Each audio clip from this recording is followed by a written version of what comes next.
قدرت نے ہر انسان کے اندر عظمت کے بیج بو دیے ہوتے ہیں، وہ خوابیدہ اور بے حس و حرکت پڑے رہتے ہیں، حالات و واقعات انہیں متحرک کرتے ہیں اور وہ پھوٹ نکلتے ہیں۔ لیکن بدقسمتی یہ ہے کہ بہت سے افراد ان بیجوں کی آبیاری نہیں کرتے، چنانچہ وہ پھلنے پھولنے کے مراحل سے نہیں گزرتے۔ ہمیں قدرت نے شاندار پیدائشی تحائف عطا کر رکھی ہیں۔ جو پیدائشی عطیات کا ذکر کرتے ہیں اسٹیفن کوی، اس میں وہ شامل کرتے ہیں سب سے پہلے انتخاب کا اختیار اور آزادی، اس کے بعد ہے فطری قوانین۔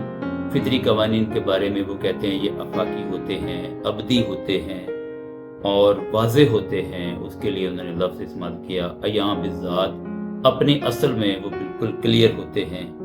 اور اس کے بعد وہ کہتے ہیں کہ انسان کی 4 ذہانتیں یا صلاحیتیں ہوتی ہیں۔ سب سے پہلے انٹیلیجنس کوشنٹ، آئی کیو یعنی ذہنی صلاحیت، اس کے بعد ای کیو یعنی جذباتی یا سماجی صلاحیت، اور اس کے بعد ہے پی کیو جس کا مطلب فزیکل یعنی جسمانی یا معاشی، اور آخری ہے اسپرچل کوفیشنٹ یعنی روحانی صلاحیت۔